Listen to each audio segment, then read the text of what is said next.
Harihi Om.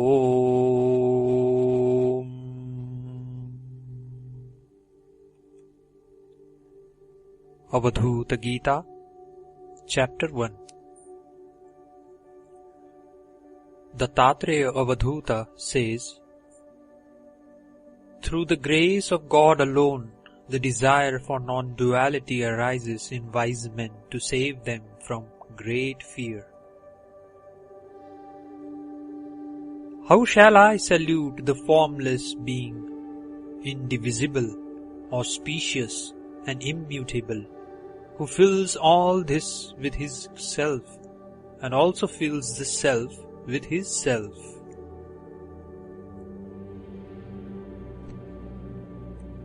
The universe composed of the five elements is like water in a mirage. Oh, to whom shall I make obeisance?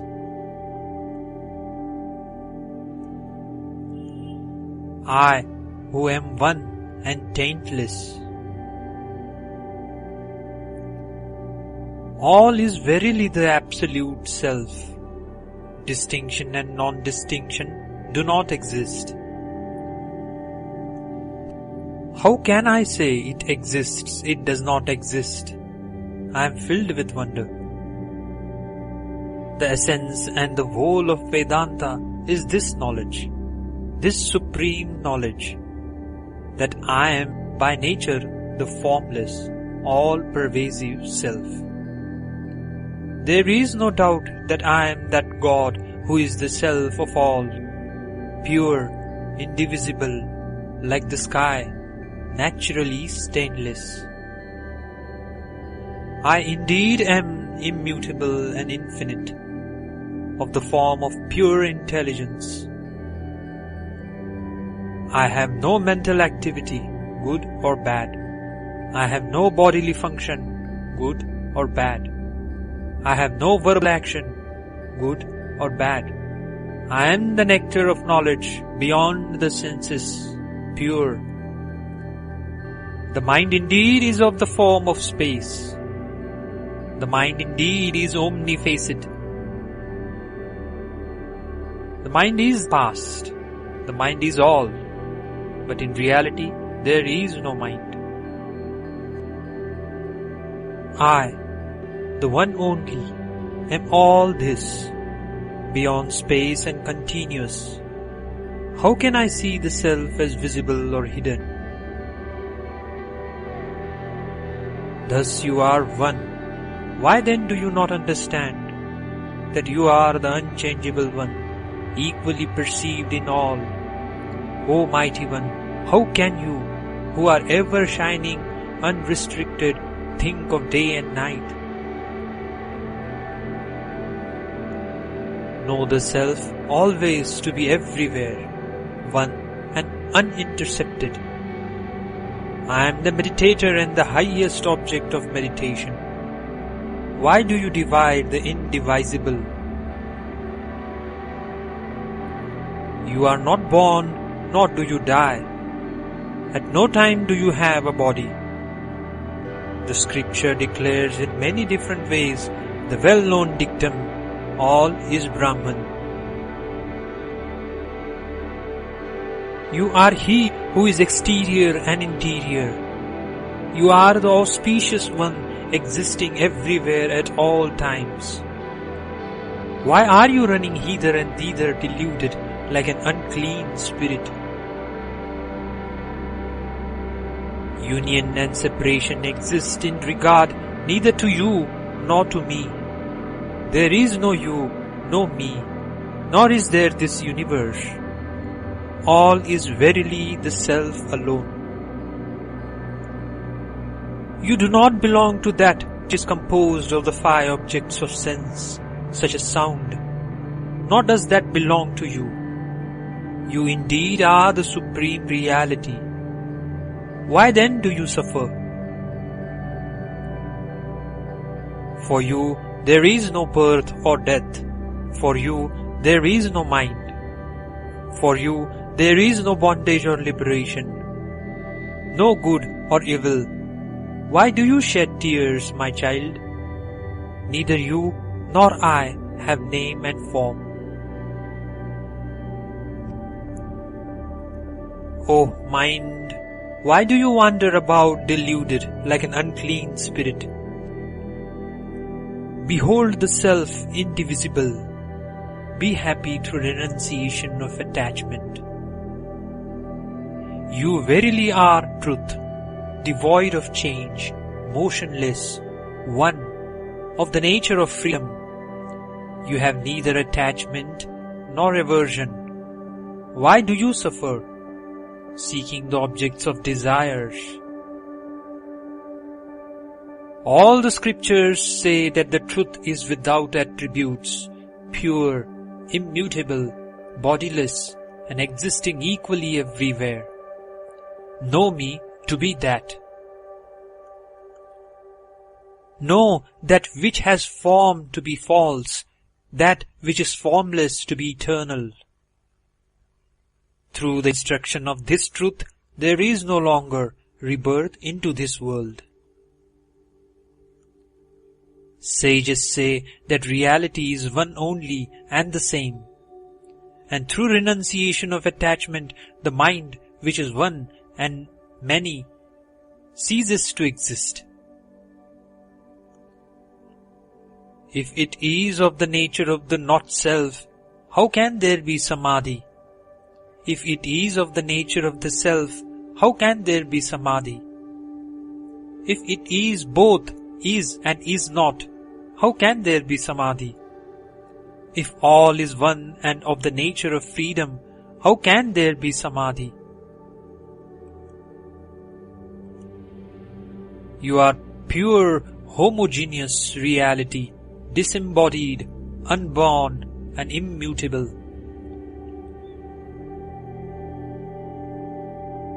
By such sentences as that thou art, our own self is affirmed. Of that which is untrue and composed of the five elements, the Shruti says, not this, that is, neti, neti. As the self is filled by the self, so is all filled continuously by you. There is no meditator or meditation. Why does your mind meditate shamelessly?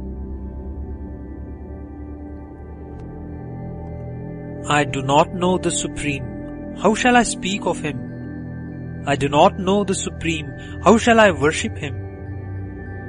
If I am the Supreme One, who is the highest truth, who is homogeneous being and like unto space, how then shall I speak of Him and worship Him?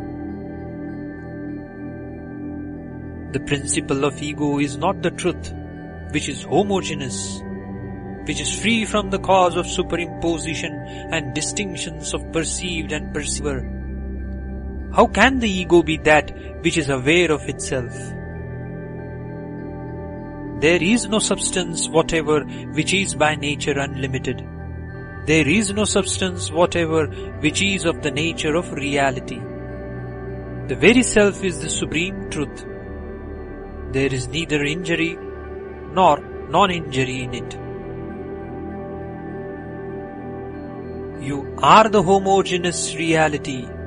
You are pure, bodiless, birthless, and imperishable. Why then do you have any delusion about the self? Again, why am I myself deluded? When the pot is broken, the space within it is absorbed in the infinite space and becomes undifferentiated. There is no pot, there is no pot's interior space. Neither is there any individual soul, nor the form of an individual soul. Know the absolute Brahman, devoid of knowable and knower. Know me to be that self which is everything and everywhere, at all times, the one who is eternal, steady, the all, the non-existent, and the existent. Have no doubt. There are no Vedas, no worlds, no gods, no sacrifices. There is certainly no caste, no stage in life, no family, no birth. There is neither the path of smoke nor the path of light. There is only the highest truth, the homogeneous Brahman.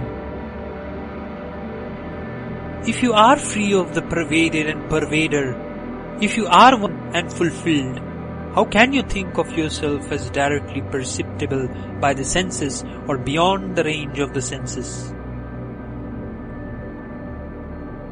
Some seek non-duality, others duality. They do not know the truth, which is the same at all times and everywhere, which is devoid of both duality and non-duality. How can they describe the truth, which is beyond mind and words, which is devoid of white and other colors, of sound and other qualities? When all these appear to you as false, when the body and so on appear to you like space, then you know Brahman truly.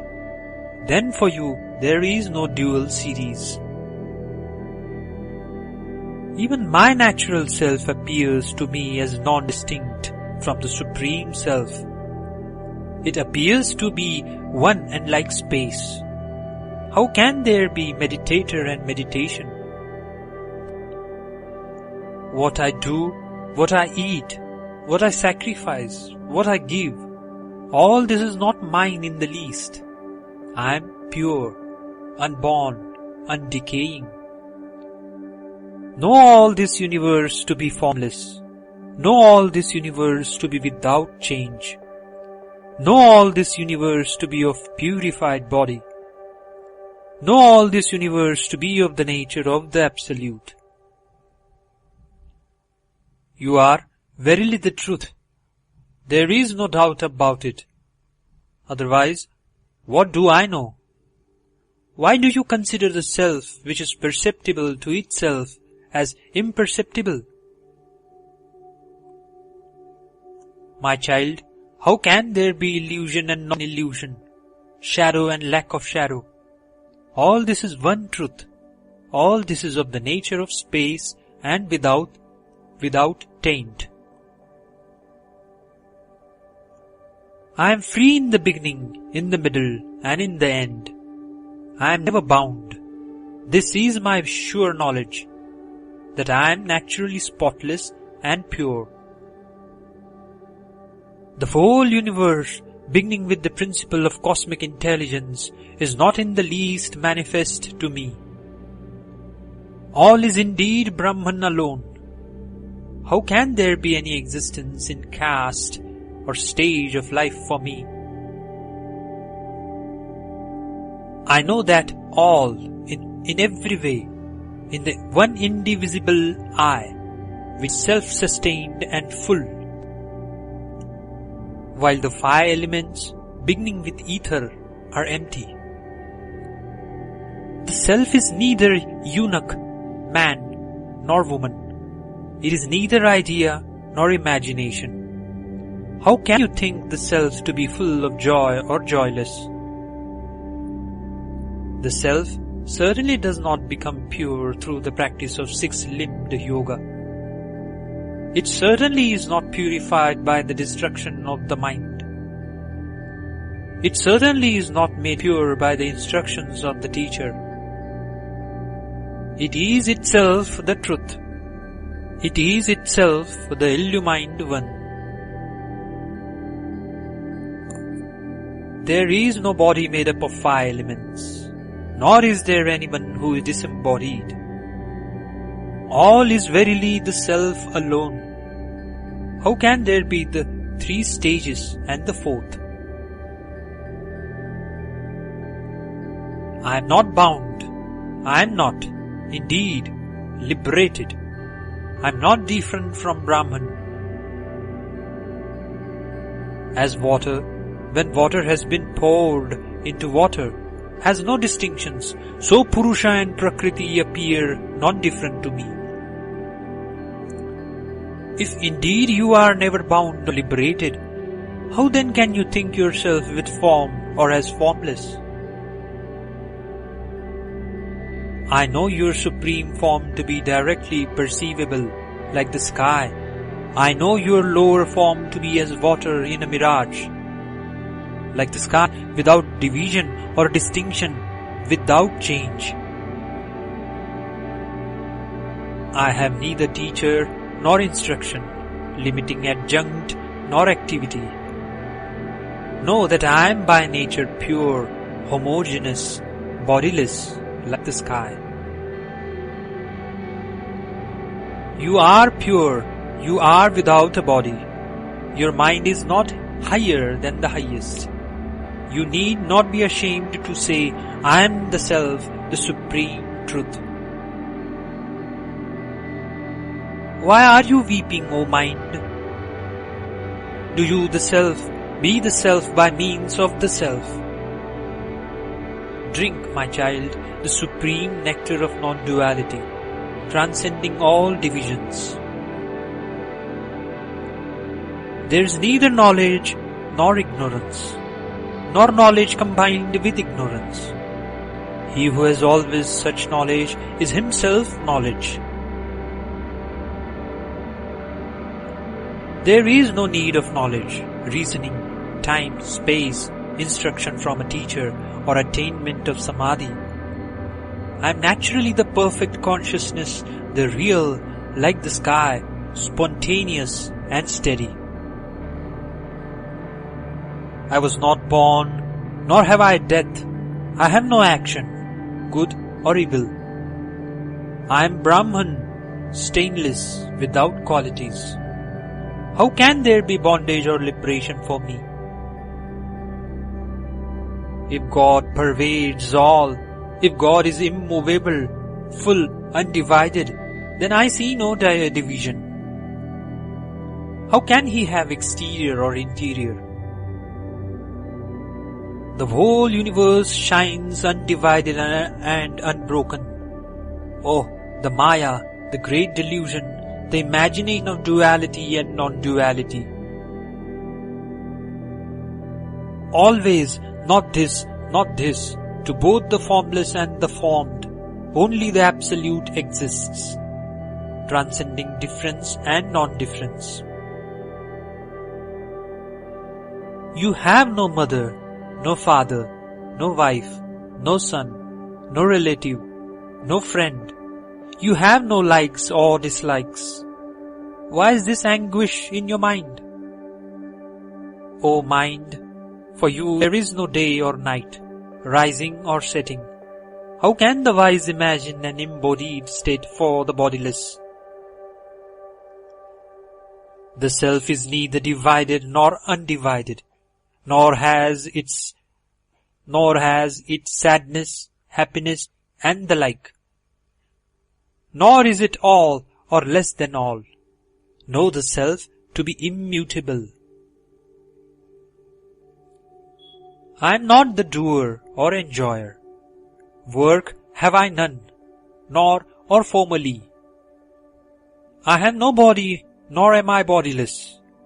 How can I have or not have a sense of myness?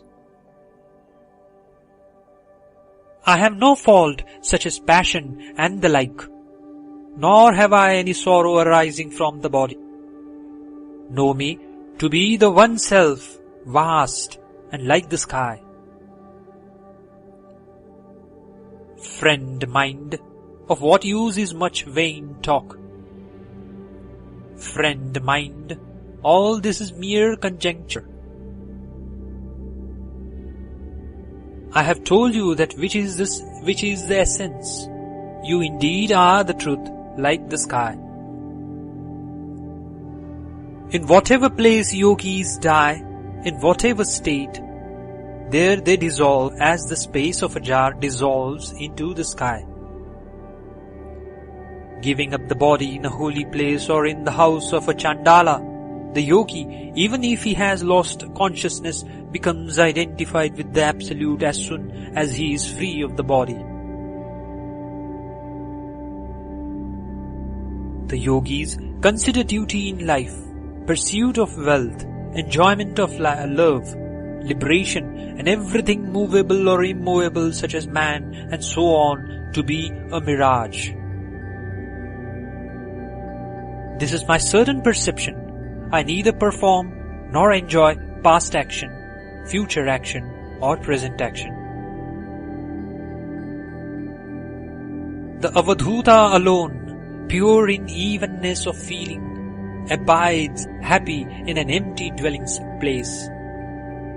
Having renounced all, he moves about naked. He perceives the Absolute, the All, within himself. Where there are neither the three states of consciousness nor the fourth, there one attains the Absolute in the Self. How is it possible to be bound or free, where there is neither virtue nor vice? The Avadhuta never knows any mantra in Vedic meter, nor any tantra. This is the supreme utterance of the Avadhuta, purified by meditation and merged in the sameness of infinite being. There exists neither complete void nor voidlessness, neither truth nor untruths of the scriptures. Has uttered this spontaneously from his own nature. Truth, complete truth, does not exist in the plane of relative existence. End of chapter 1.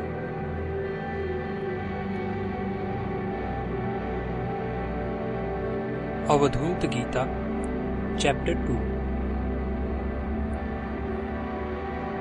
The Tatreya Avadhuta says,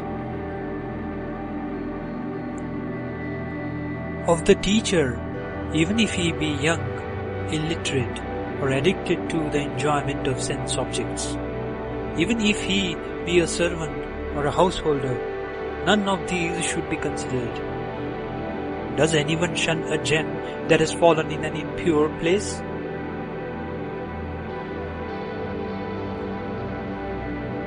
In such a case, one should not consider even the quality of scholarship. A worldly person should recognize only the essence. Does not a boat, though devoid of beauty and vermilion paint, nevertheless ferry passengers?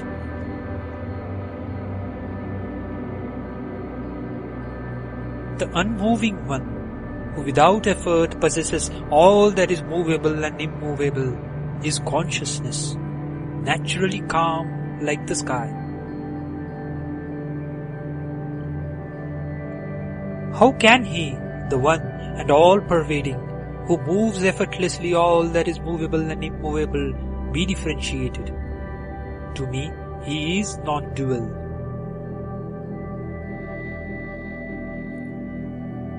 I am verily supreme, since I am the Absolute, more essential than all essences, since I am free from birth and death, calm and undifferentiated. Thus I, free from all components, am worshipped by the gods. But being full and perfect, I do not recognize any distinctions such as gods and the like.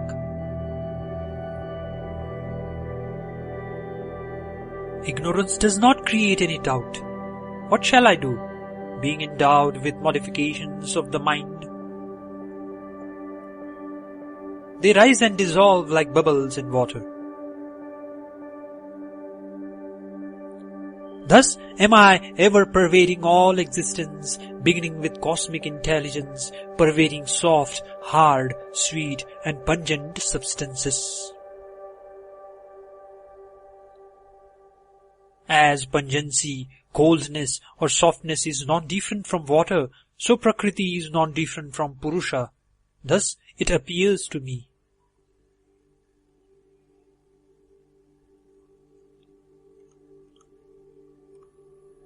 The Lord of the universe is devoid of all names. He is subtler than the subtlest, supreme. He is spotless, beyond the senses, mind and intellect. Where there is such a natural being, how can there be I? How can there be even you? How can there be the world?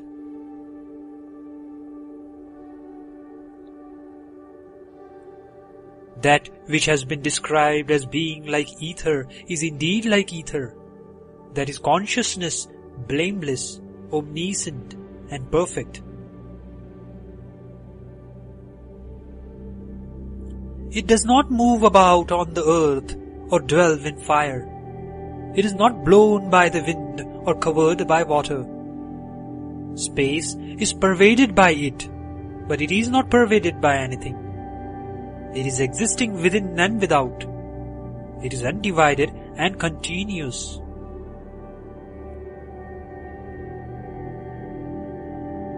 One should successively take recourse to the objects of concentration as mentioned by the yogis in accordance with their subtlety, invisibility, and attributelessness.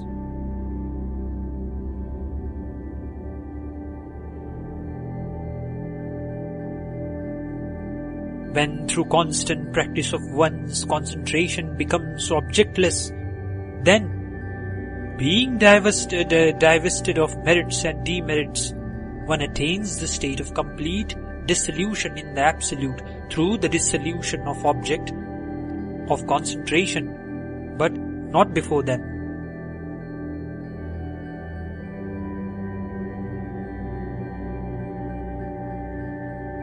For the destruction of the terrible poisonous universe which produces the unconsciousness of delusion, there is but one infallible remedy, the nectar of naturalness.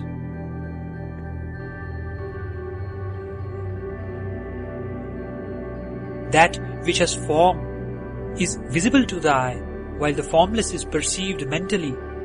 That is the self, being beyond existence and non-existence, is called intermediate.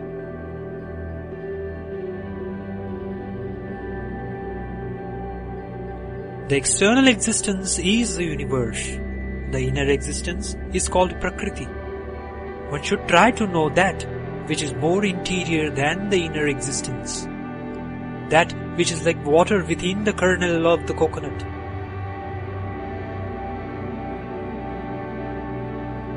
Illusory knowledge relates to what is outside, correct knowledge to what is inside. Try to know that which is more interior than the inside, that which is like water within the kernel of the coconut.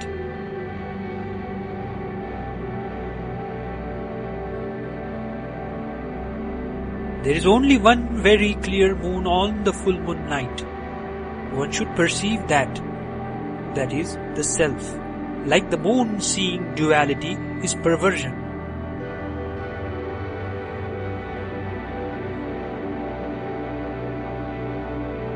It is indeed in this way that intelligence becomes divided and ceases to be all-comprehending. A giver attains to wisdom and is sung with millions of names.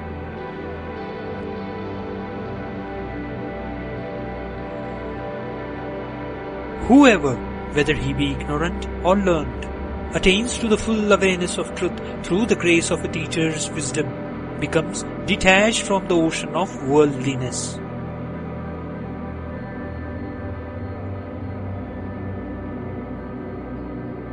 He who is free from attachment and hatred, devoted to the good of all beings, fixed in knowledge and steady, shall attain to the supreme state.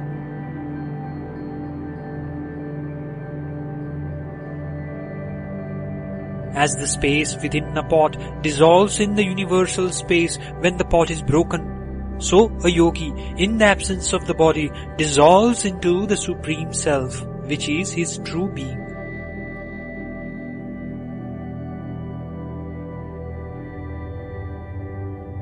It has been said that the destiny of those devoted to action is the same as their thought at the end. But it has not been said that the destiny of those established in yoga is the same as their thought at the end.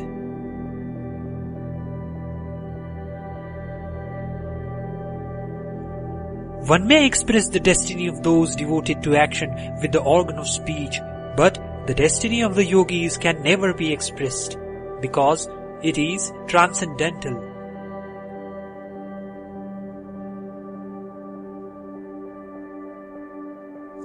Knowing this, One never says that the yogis have any particular path. For them, it is the giving of all duality. The supreme attainment comes of itself.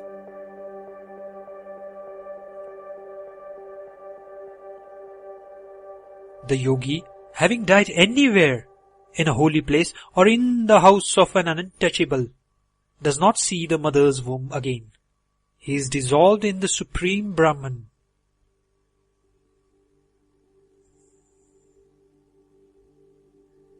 He who has seen his true self, which is innate, unborn, and incomprehensible, does not, if anything desired happens to him, become tainted. Being free from taint, he never performs any action. The man of self-restraint or the ascetic, therefore, is never bound.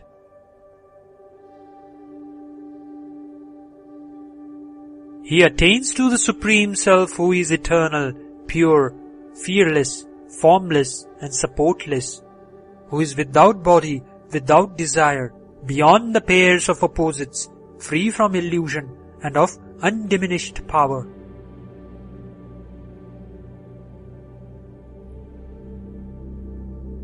He attains to the Supreme Eternal Self in whom exists no Veda, no initiation, no tonsure, no teacher, no disciple, no perfection of symbolic figures, no hand postures or anything else.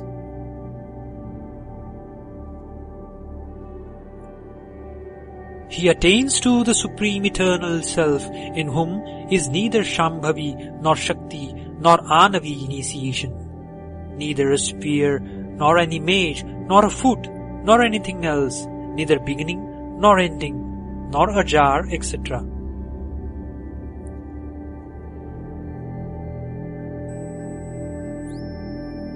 He attains to the Supreme Eternal Self, from whose essence the universe of immovable and immovable objects is born, in whom it rests, and into whom it dissolves, even as foam and bubbles are born of the transformation of water.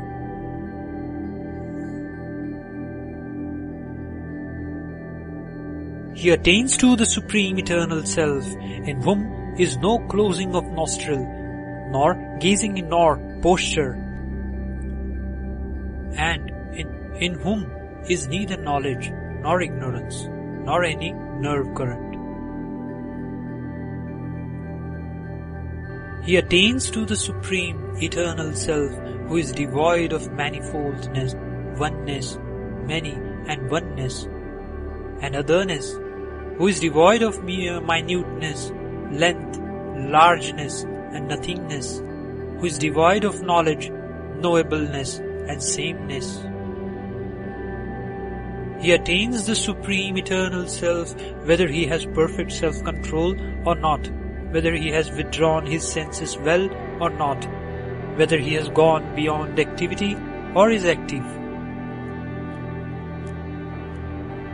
He attains the Supreme Eternal Self who is not mind, intelligence, body, senses or egoism, who is neither the subtle elements nor the five gross elements nor of the nature of space. When injunctions cease and the yogi attains to the Supreme Self, his mind being void of differentiations, he has neither purity nor impurity. His contemplation is without distinguishing attributes, and even what is usually prohibited is permissible to him. Where mind and speech can utter nothing, how can there be instruction by a teacher? To the teacher, ever united with Brahman, who has said these words, the homogeneous truth shines out. Here ends chapter 2.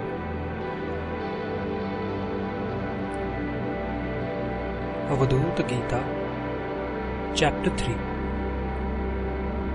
Dattatreya Avadhuta says,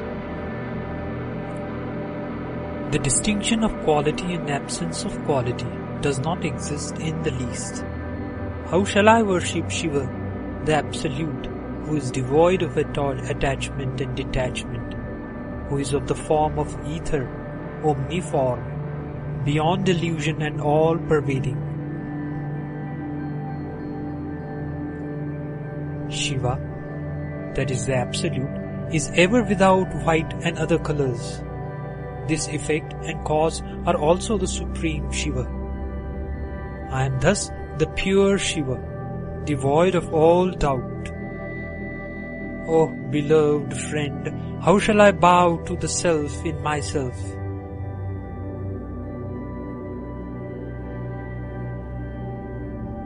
I am devoid of root and rootlessness, and am ever manifest. I am devoid of smoke and smokelessness, and am ever manifest. I am devoid of light and the absence of light, and am ever manifest. I am the nectar of knowledge, homogeneous existence like the sky. How shall I speak of desirelessness and desire? What shall I speak of non-attachment and attachment? How shall I speak of Him as devoid of substance and insubstantiality? I am the nectar of knowledge, homogeneous existence like the sky. How shall I speak of the whole which is non-dual? How shall I speak of the whole which is of the nature of duality? How shall I speak of the whole which is eternal and non-eternal? I am the nectar of knowledge, homogeneous existence like the sky. It is neither gross nor subtle. It has neither come nor gone. It is without beginning, middle, and end. It is neither high nor low. I am truly declaring the highest reality. I am the nectar of knowledge, homogeneous existence like the sky. Know all instruments of perception to be like ethereal space. Know all of perception to be like ethereal space. Know this pure as a neither bound nor free. I am the nectar of knowledge, homogeneous existence like the sky. My child, I am not difficult to comprehend, nor am I hidden in consciousness. My child, I am not difficult to perceive, nor am I hidden in the perceptible. My child, I am not hidden in the forms immediately near me. I am the nectar of knowledge, homogeneous existence like the sky.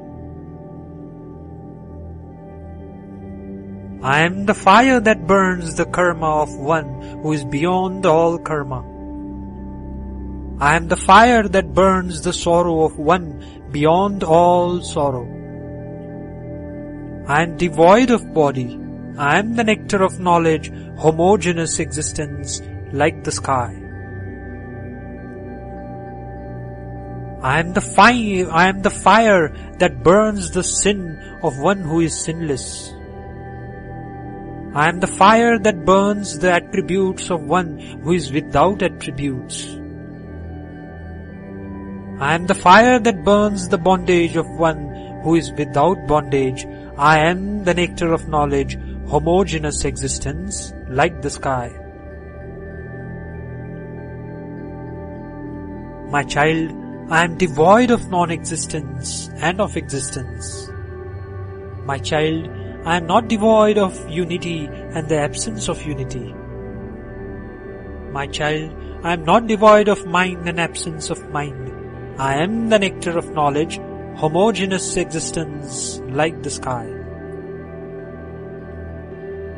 It is not my ignorance that the one beyond illusion seems to be positioned in illusion. It is not my ignorance that the griefless one appears to be positioned in grief. It is not my ignorance that the greedless one appears to be positioned in greed. I am the nectar of knowledge, homogeneous existence like the sky. The creeper-like growth of worldly existence is never mine. The joy of extended contentment is never mine. This bondage of ignorance is never mine. I am the nectar of knowledge, homogeneous existence like the sky. The activity involved in the extension of relative existence is not a modification of myself. The gloom which is the expansion of grief is not a modification of myself. The tranquility which produces one's religious merit is not a modification of mine. I am the nectar of knowledge, homogeneous existence like the sky.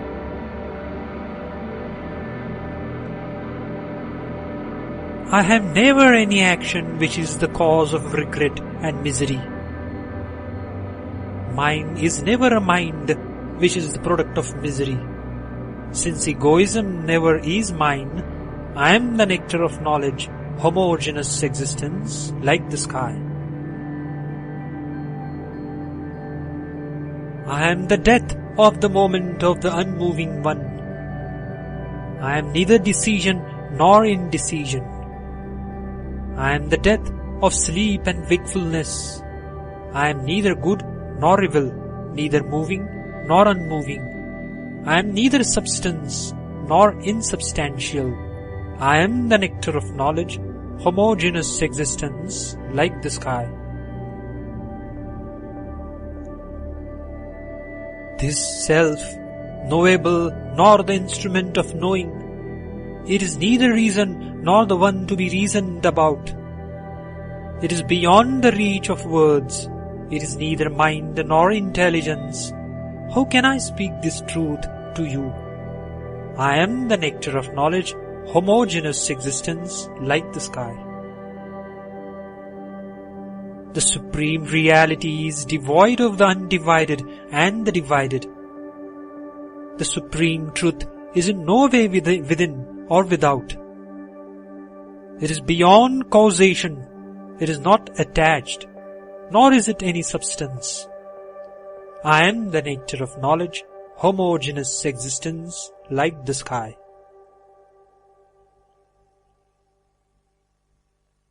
I am verily the reality, free of such blemishes as attachment.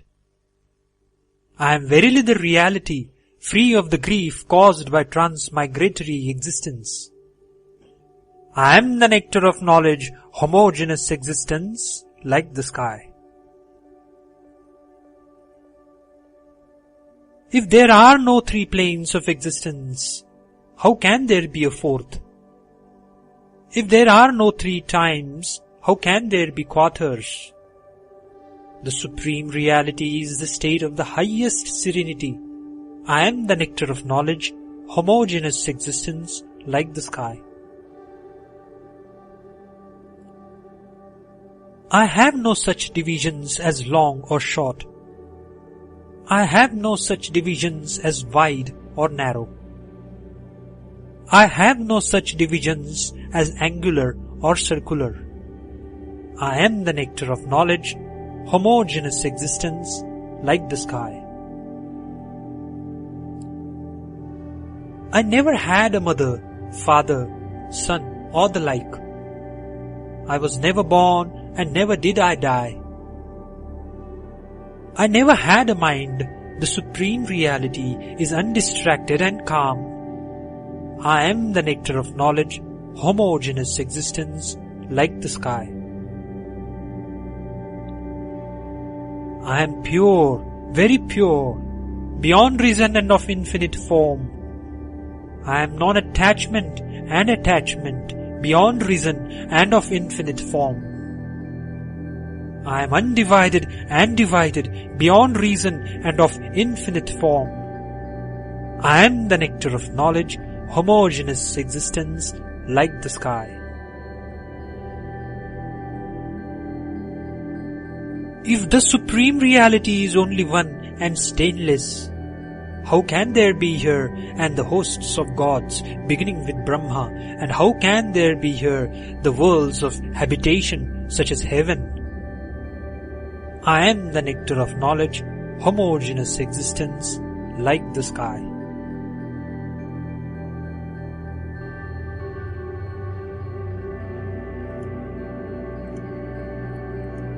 How shall I, the pure one, the not this and yet the not this, speak? How shall I, the pure one, the endless and the end, speak? How shall I, the pure one, attributeless and attribute, speak? I am the nectar of knowledge, homogeneous existence, like the sky. I ever perform the supreme action which is non-action. I am supreme joy, devoid of attachment and detachment. I am everlasting joy, devoid of body and absence of body. I am the nectar of knowledge, homogeneous existence, like the sky. The creation of the illusory universe is not my modification.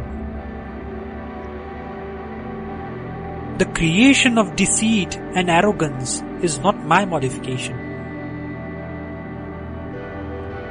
The creation of truth and falsehood is not my modification.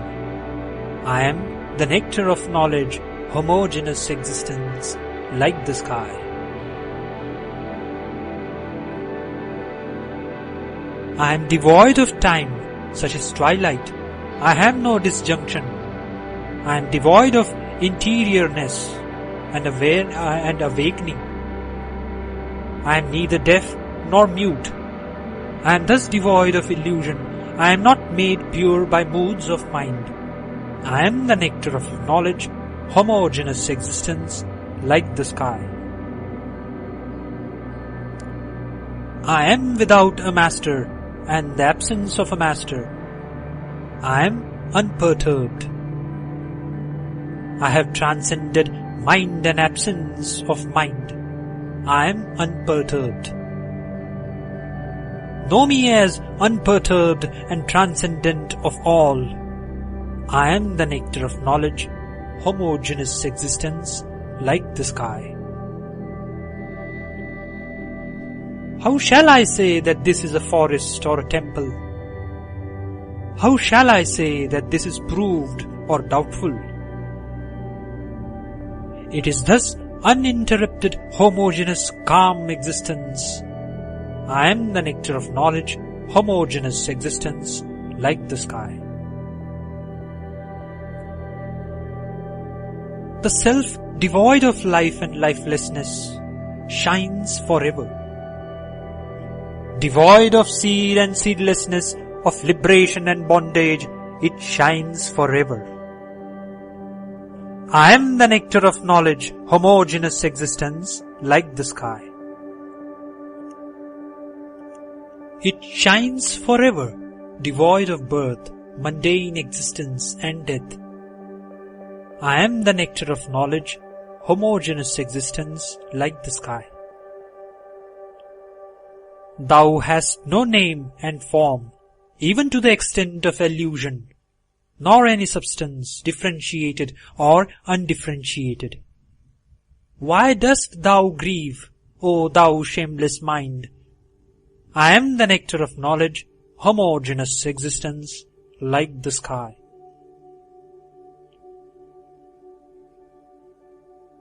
Why weepest thou, friend? Thou hast no misery of birth. Why weepest thou, friend? There is no change for thee. I am the nectar of knowledge, homogeneous existence, like the sky. Why dost weep, thou friend? Thou hast no natural form. Why dost thou weep, friend? Thou hast deformity.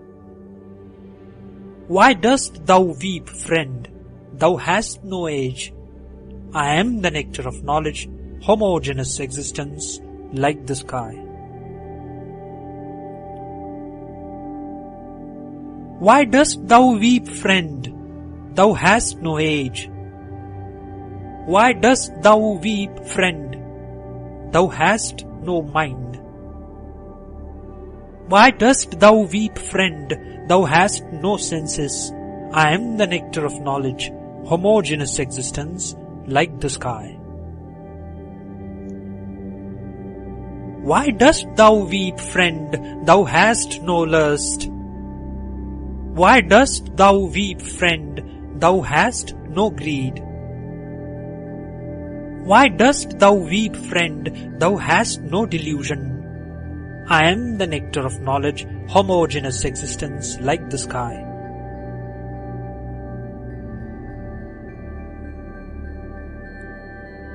Why dost thou desire affluence? Thou hast no wealth. Why dost thou desire affluence? Thou hast no wife. Why dost thou desire affluence? Thou hast none that is thine own. I am the nectar of knowledge, homogeneous existence like the sky. Birth in this universe of false appearances is neither thine nor mine. This shameless mind appears differentiated. This devoid of difference and non-difference is neither mine nor thine. I am the nectar of knowledge, homogeneous existence like the sky. Thou hast not the nature of non-attachment in the slightest, nor hast thou in the slightest the nature of attachment. Thou hast not even the slightest nature of desire. I am the nectar of knowledge, homogeneous existence like the sky.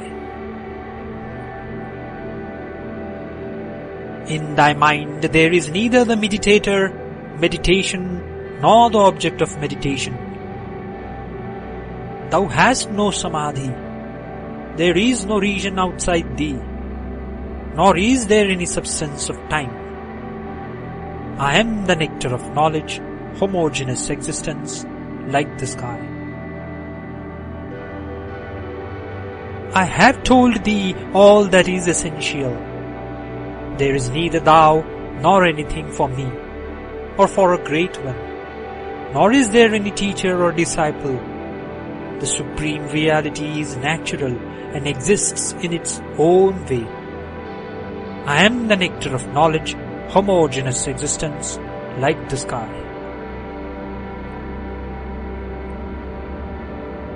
If I, the Supreme of the nature of the sky, alone exist, how can there be here the Supreme Truth, which is blissful reality?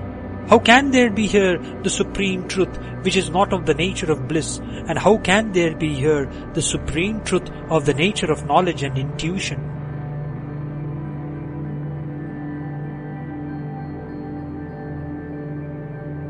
Know the one who is consciousness and devoid of fire and air.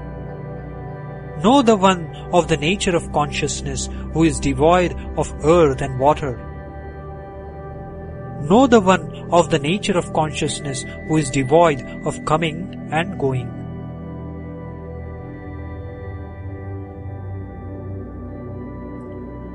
I am neither of the nature of the void, nor of the nature of non-void. I am neither of pure nature, nor of impure nature. I am neither form nor formlessness. I am the Supreme Reality of the form of its own nature.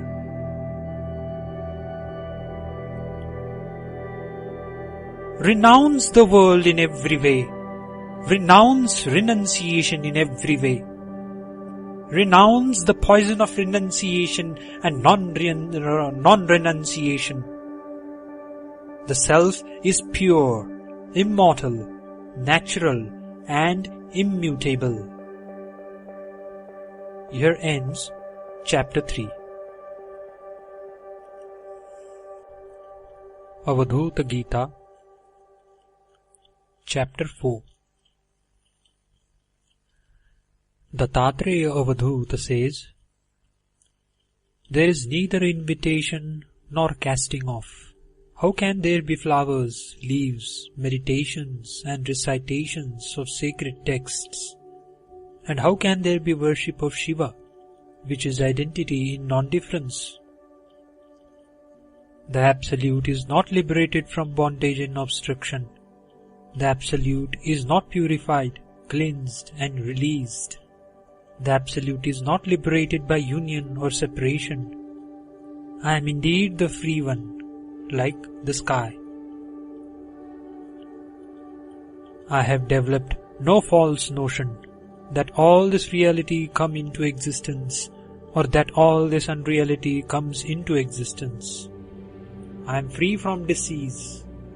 My form has been extinguished.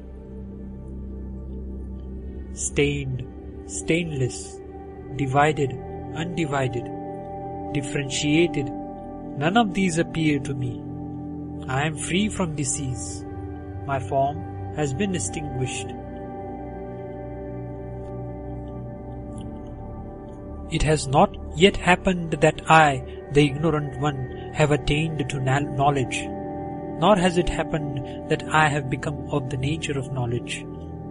And how can I say that I have both ignorance and knowledge? I am free from disease. My form has been extinguished. It, that is the Self, does not appear to me as virtuous or sinful, as bound or liberated, nor does it appear to me as united or separated. I am free from disease. My form has been extinguished.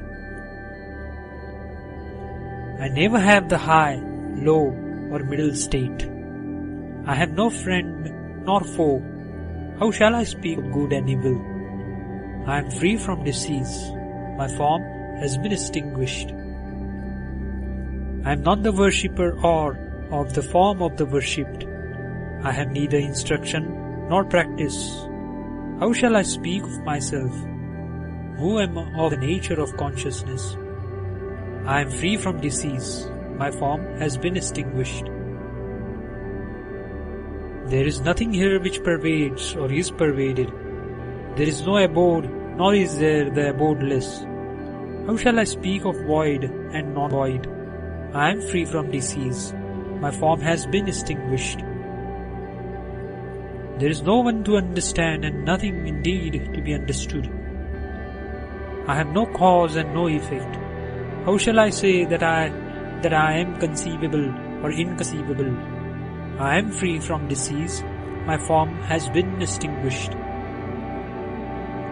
There is nothing dividing, nothing to be divided. I have nothing to know with and nothing to be known. How shall I then speak of coming and going? I am free from disease. My form has been extinguished. I have no body or bodilessness, nor have I intelligence, mind or senses. How shall I speak of attachment and detachment? I am free from disease. My form has been extinguished. The Self is not separate or high, and it has not disappeared even to the extent of illusion. Friend, how can I speak of it as identical or different? I am free from disease. My form has been extinguished. Neither have I conquered the senses, nor have I not conquered them. Self-restraint or discipline never occurred to me. Friend, how can I speak of victory and defeat? I am free from disease. My form has been extinguished. Never have I form or absence of form. Never any beginning, middle or end. Friend, how can I speak strength and weakness? I am free from disease. My form has been extinguished. Never did I have death or deathlessness, poison or poisonlessness. How can I speak of pure and impure? I am free from disease. My form has been extinguished. Never have I sleep or awakening. Never do I practice concentration or hard posture. For me, there is neither day nor night. How can I speak of the transcendental and relative states? I am free from disease. My form has been extinguished. Know me as free from all, and form the details composing the all. I have neither illusion nor freedom from illusion. How shall I speak of such rituals as morning and evening devotions? I am free from disease, my form has been extinguished. Know me as endowed with all concentration. Know me as free from any relative or ultimate aim. How shall I speak of union and separation? I am free from disease, my form has been extinguished. I am neither ignorant nor learned. I observe neither silence nor absence of silence. How shall I speak of argument and counter-argument? I am free from disease, my form has been extinguished. Never do I have mother, father, family, caste, birth and death. How shall I speak of affection and infatuation? I am free from disease, my form has been extinguished. Never do I disappear, I am ever manifest.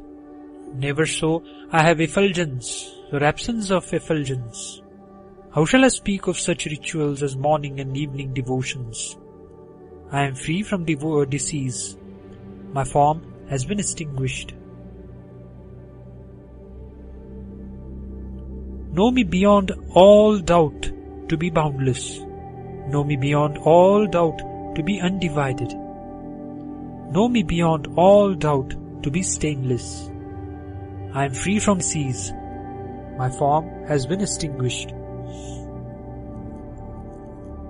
The wise give up all meditations. They give up all good and evil deeds, and drink of the nectar of renunciation. I am free from disease, form has been extinguished. There is verily no versification where one knows nothing. The Supreme and Free One, absorbed in the consciousness of the homogeneous being and pure of thought, prattles about the truth. Here ends Chapter 4.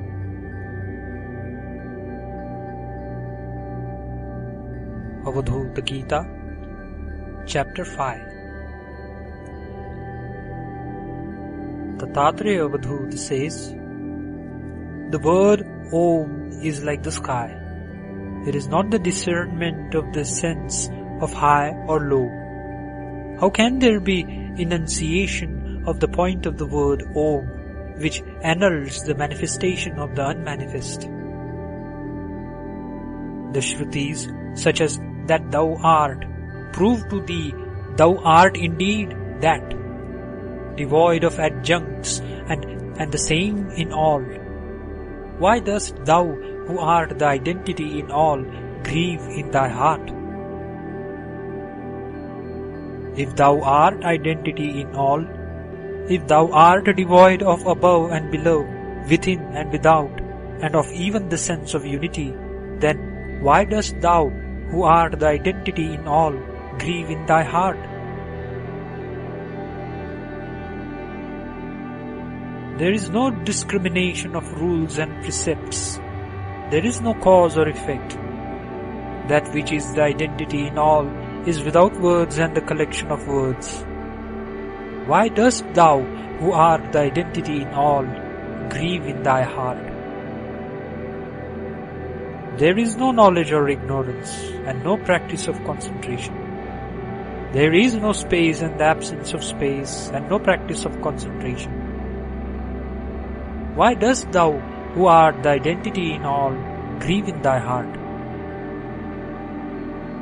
There is no pot, no individual body or individual. There is no distinction of cause and effect. Why dost thou, who art the identity in all, grieve in thy heart? There is only the state of freedom, which is the all and undifferentiated, which is devoid of the distinction of short and long, of round and angular. Why dost thou, who art the identity in all, grieve in thy heart?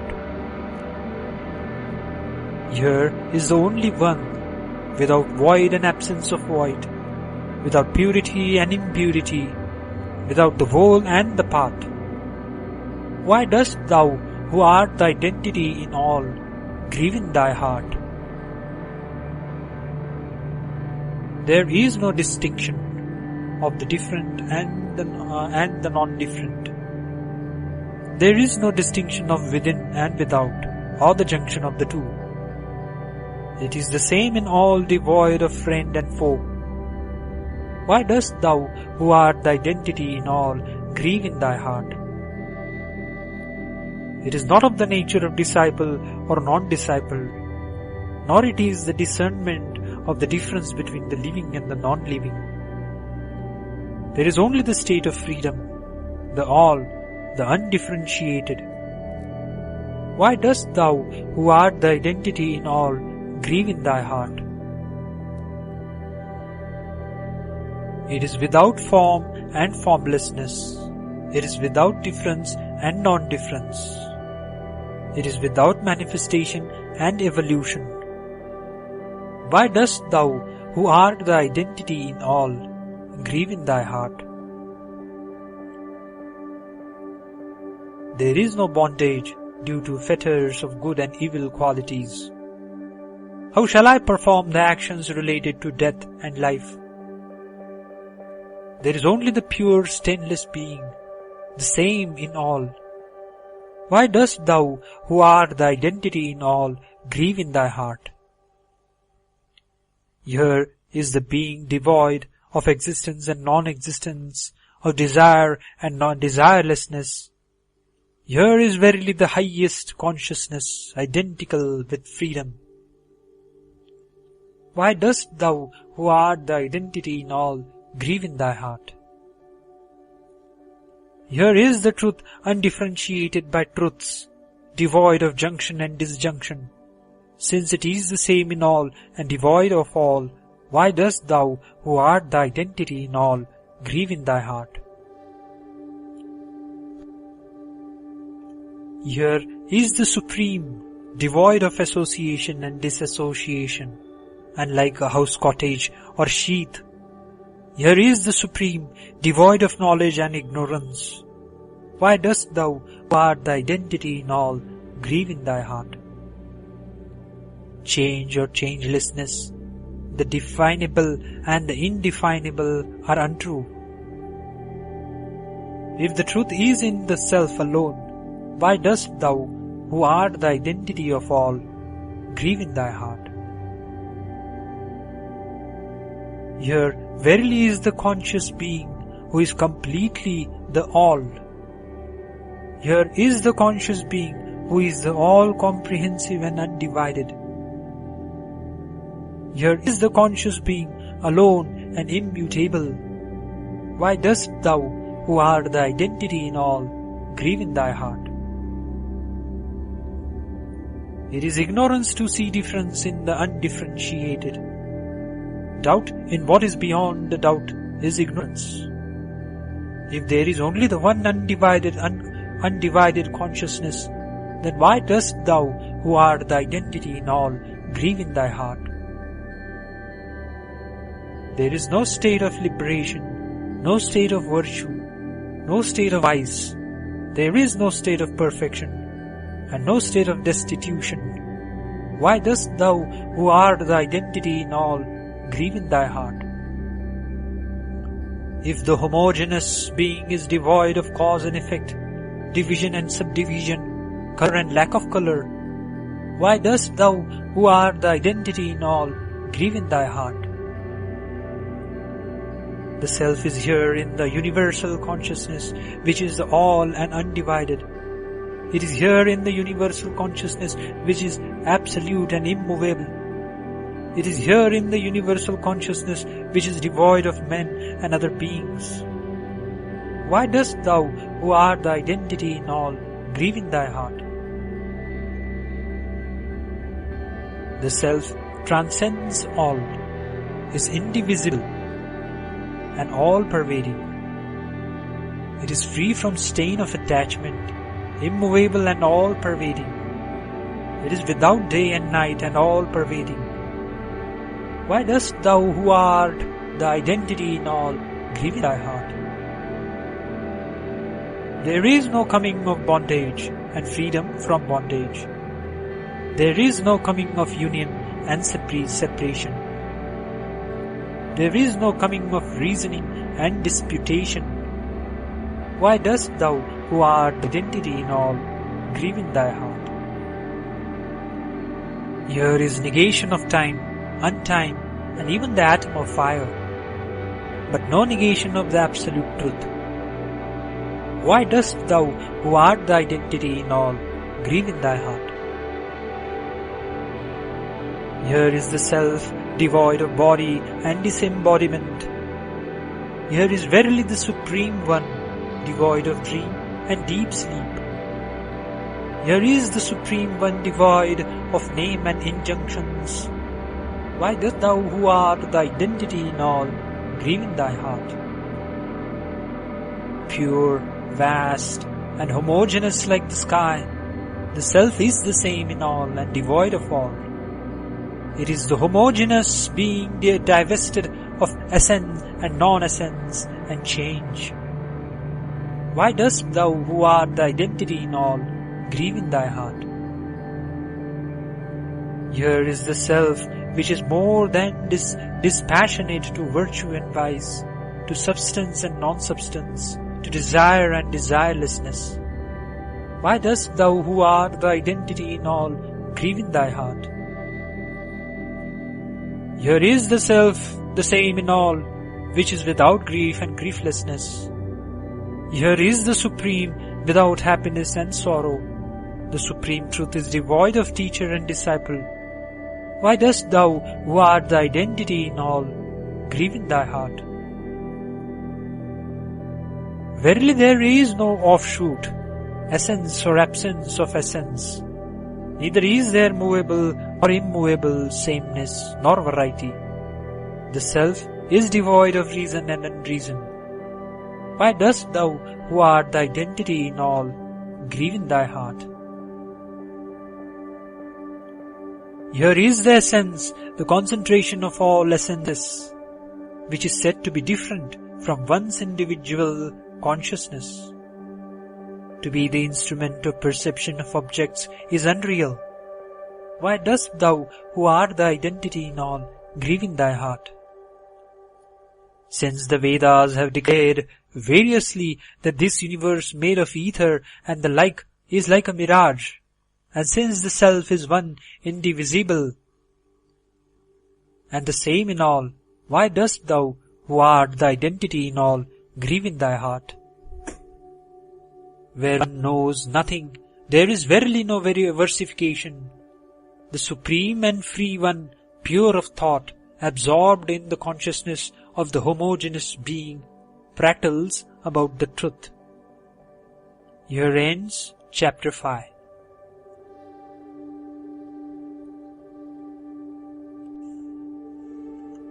Shri Avadhuta Gita, chapter 6. The Tattreya Avadhuta says, the Shrutis declare in various ways that this, the ether and its like, and we ourselves are like a mirage. If there is only one indivisible, all-comprehensive absolute, how can there be the comparable and comparison? The Supreme is without divisibility and indivisibility. The Supreme is without activity and changeability. If there is only one indivisible, all-comprehensive absolute, how can there be worship? How can there be austerity? The mind is verily supreme, undivided, all-pervasive, and devoid of largeness and smallness. The mind is indeed the indivisible, all-comprehensive absolute. How can we do anything with the mind and speech? The self is the negation of the distinction between night and day. The self is the negation of the risen and the not risen. If there is only one indivisible, all-comprehensive absolute, how can there be the sun, moon, and fire? The Self is that from which the distinction of desire and desirelessness of action and inaction are gone.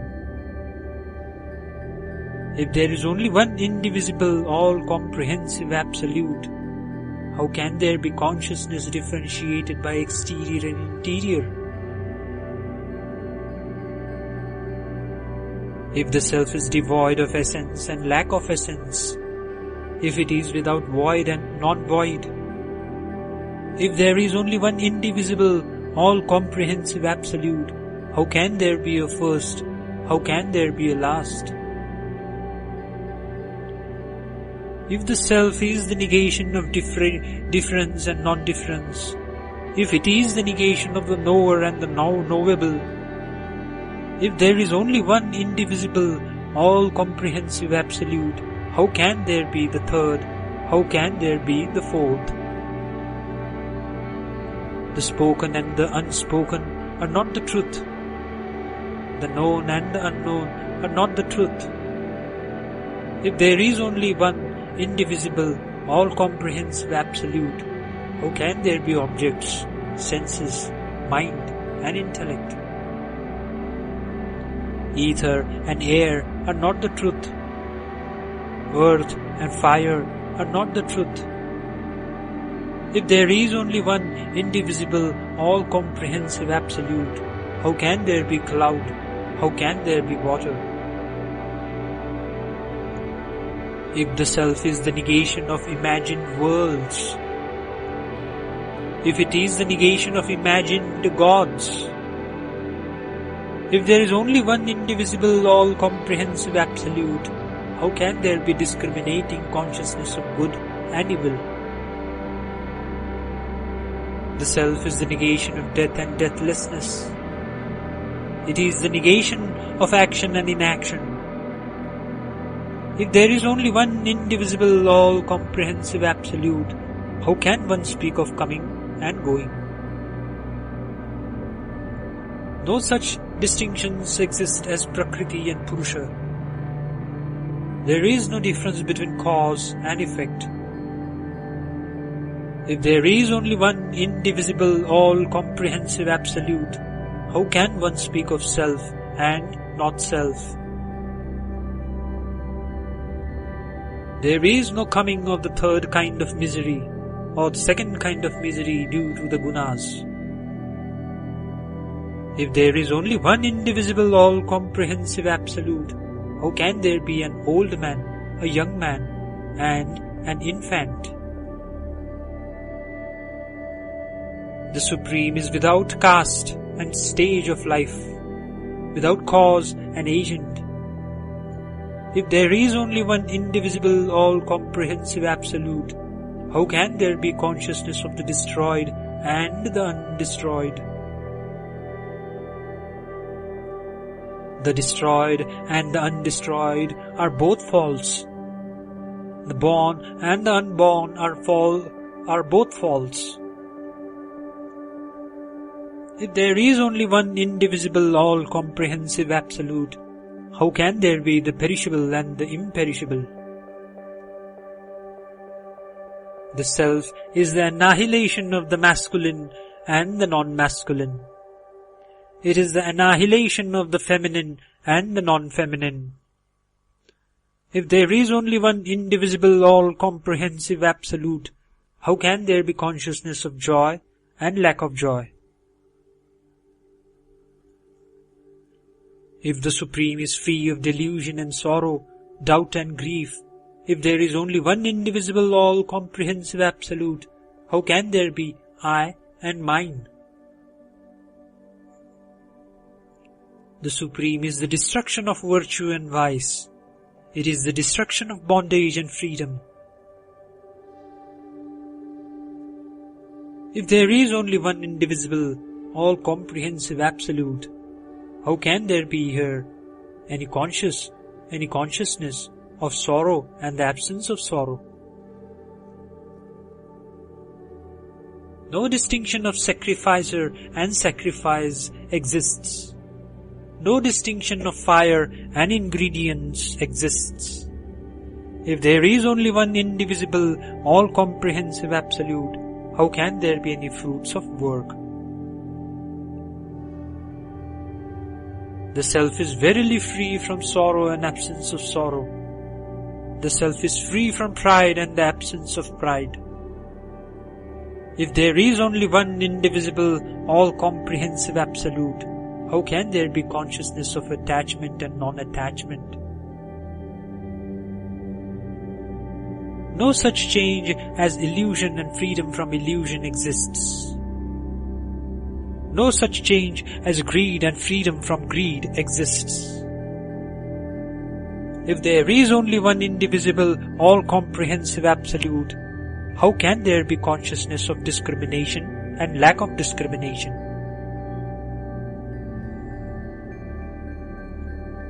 There are never any you and I.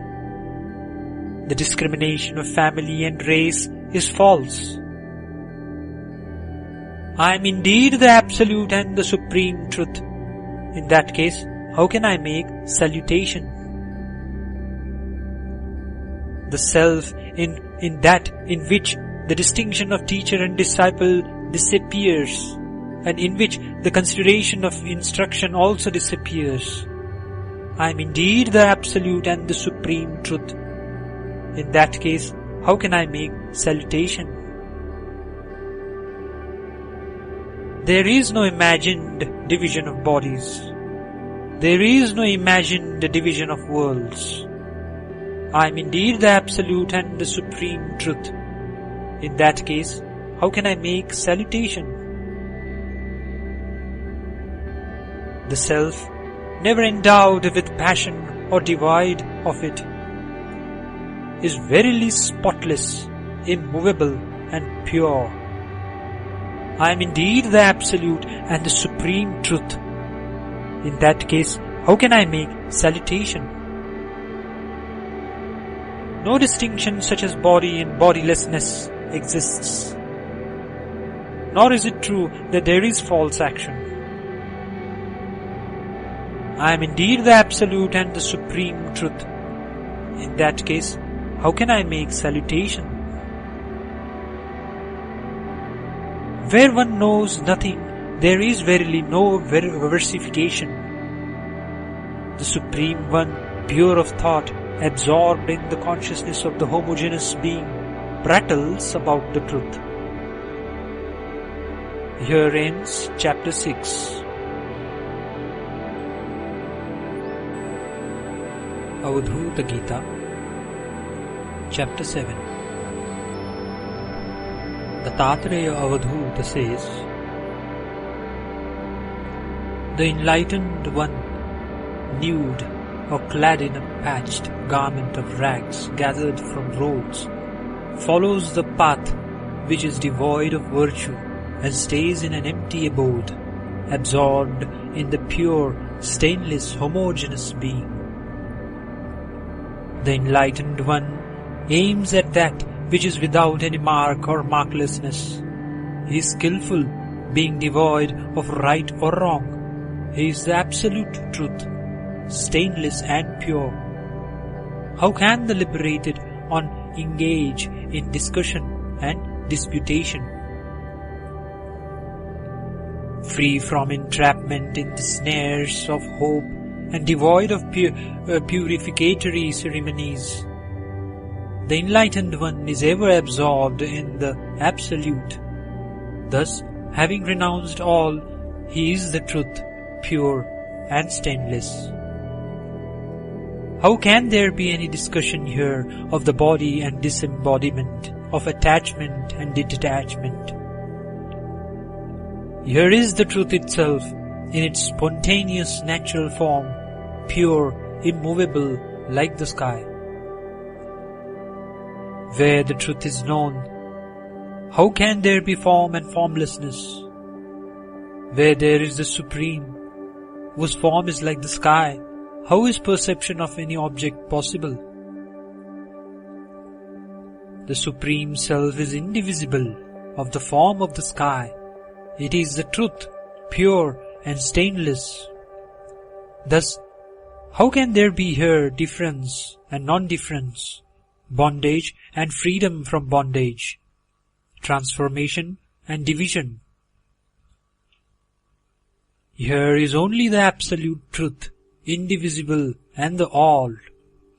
How can there be here union, disunion or pride? If thus there is here only the Supreme, the indivisible and the all, how can there be here any substance or absence of substance? Here is the absolute truth, indivisible and pure, stainless and the all. Thus, how can there be here association and disassociation? The enlightened one is a yogi, devoid yoga and absence of yoga. He is an enjoyer, devoid of enjoyment and absence of enjoyment. Thus he wanders leisurely, filled with the spontaneous joy of his own mind. If the yogi is always related to knowledge and perception, to duality and unity, how can he be free here? How can a yogi be natural and free from attachment here? He is the enjoyer of the pure, stainless and homogeneous being. The self is destruction, devoid of the destroyed and the undestroyed. The self is the auspicious moment, devoid of the auspicious and inauspicious time. Thus, how can there be here substance and absence of substance? The truth which is homogeneous is of the form of the sky. Forever divested of all and united to the self, the enlightened one is the all, free and devoid of truth. Thus, how can there be here life and death? And how can there be any accomplishment through meditation and lack of meditation? All this is magic, like a mirage in the desert. Only the absolute self of indivisible and impenetrable form exists. To all things, from the practice of religious laws and duties to liberation, and we are completely indifferent. How can we have anything to do with attachment or detachment? Only the learned imagine these things. Where one knows nothing, there is verily no versification. The Supreme One, pure of thought, absorbed in the consciousness of the homogeneous being, prattles about the truth. Here ends chapter 7. Avadhuta Gita, chapter 8. The Tatreya Avadhuta says, by making my pilgrimage to thee, thy all-pervasiveness has been destroyed by me. With my meditation, thy transcendence of the mind has been destroyed. Thy transcendence of speech has been destroyed by my singing thy praise. Ever forgive me these three sins. A sage is one whose intelligence is unsmitten by lusts, who is self-controlled, gentle and pure, who possesses nothing, who is indifferent, who eats moderately and is quiet and steady and has taken refuge in me. The sage is vigilant and resolute, has a profound mind and has conquered the 6 bondages. He is not proud, but gives honor to others. He is strong, friendly to all, compassionate and wise.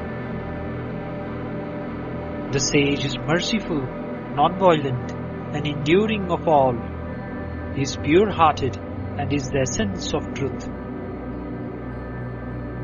He is the same to all and beneficent to all. The sign of an Avadhuta should be known by the blessed ones, by those who know the truth of the significance of the letters of the Vedas and who teach Veda and Vedanta.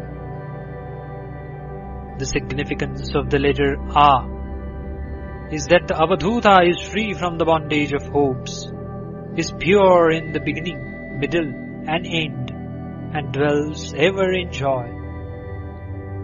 The syllable Va is indicative of him by whom all desires have been renounced, whose speech is wholesome and who dwells in the present. The syllable Dhu is a sign of him whose limbs are grey with dust, whose mind is purified, who is free from all diseases, and who is released from the practice of concentration and meditation. The syllable Ta is significant of him by whom the thought of truth has been made steady, who is devoid of all thoughts and efforts, and who is free from ignorance and egoism. This Gita or song is composed by Dattatreya Avadhuta, who is the embodiment of bliss. Whosoever reads or hears it has never any rebirth. One who has realized the Self is never reborn. Om Tat Sat. Here ends Chapter 8 of Avadhuta Gita.